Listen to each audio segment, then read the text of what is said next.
అంటే పెనం నుంచి మనకు మంటలో పడ్డట్టు కదా, పెనం నుంచి పొయ్యిలో పడ్డట్టు లెక్క జరుగుతుంది. అదే రేపు మళ్ళీ ఎన్నికలు వస్తాయి, ఇదే మనీ పవర్ లిక్కర్ పవర్ నడుస్తుంటది. అధికారం ఉన్నవాడిది రాజ్యం, మీలాంటి వాడు నాలాంటి వాడు సామాన్యంలో పోటీ చేసే అవకాశం లేదు. మంచి వాళ్ళు మెల్లమెల్ల రాజకీయాలు తప్పుకుంటున్నారు చూస్తున్నాం కదా. అటువంటి అప్పుడు ఎవరు డబ్బు ఉంటే వాడు గెలుస్తున్నాడు. మనీ లిక్కర్ లేకుండా ఏ ఎన్నిక జరుగుతుందో చూస్తున్నాం కదా మనం. అయినా సరే అందరూ పెడితే సబ్కా సున్నా అప్నా కన్నట్టు ఎవడో ఒక్కడే గెలుస్తున్నారు, నలుగురు పెట్టారు చూస్తున్నాను. ఇంకా ప్రజలు నిందిస్తున్నారు, ప్రజలు డబ్బులు కమ్ముడు పోతున్నారని. వాళ్ళకి తెలుసు చచ్చిన దానికి వచ్చిందే కట్నం, వీళ్ళు ఇప్పుడు తప్ప ఇంకోసారి ఇవ్వరు అని డబ్బులు తీసుకుంటున్నారు, వేసే వాటికి వేస్తున్నారు. నేను ప్రజల తీర్పును అవమానించుతున్నాను చూస్తున్నాను. ఈ 2025లో రాజకీయ పార్టీల స్థితిగతులు చూసుకుంటే ఇప్పుడు ఇంటింటికి మండిపోయి అంటాం కదా శ్రీనివాస్ గారు. అన్ని పార్టీలు లోకలకు ఉన్నాయి, మంచి ఉన్నాయి.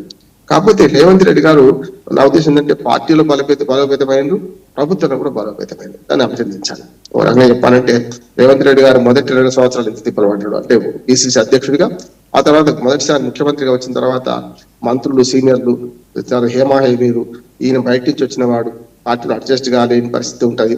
అడ్జస్ట్ కాకుండా చేసిన సందర్భాలు చూసినాయి. అనేక కాళ్ళల్లో కట్టబెట్టిండ్రు.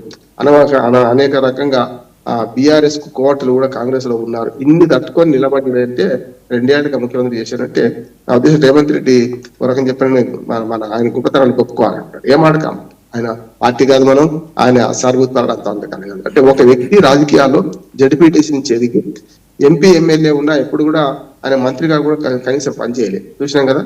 గతంలో మనకు కిరణ్ కుమార్ రెడ్డి గారు అట్లాగే స్పీకర్ గా నుంచి ముఖ్యమంత్రి అయ్యిండు.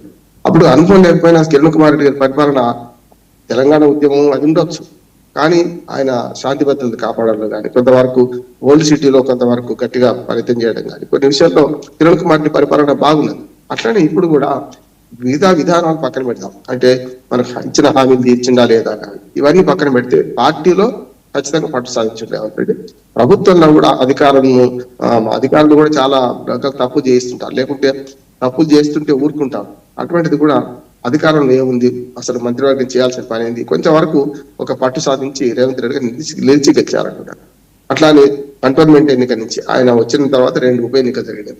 కంటోన్మెంట్ ఉప ఎన్నిక మొదలు ఇది అక్కడ మన బీఆర్ఎస్ పార్టీ అభ్యర్థి చనిపోవడం, ఎమ్మెల్యే చనిపోవడం, ఆ తర్వాత జూబ్లీ హిల్స్ ఎన్నికలు, తర్వాత నేను చెప్పింది పంచాయతీ ఎన్నికల్లో కూడా తప్పు చెప్పుకుంటున్నారు. ఏదో అయినా మాదే దూడ అంటున్నారు కనుక కనీసం 50 నుంచి 55% దాటి 60 దాకా కాంగ్రెస్ పార్టీ గెలుచుకుంటే 30% వరకు బీఆర్ఎస్ గెలుచుకుంటే మరో 10%లో 5%, 6% మేము ఇటుపక్క బీజేపీ గెలుచుకుంది.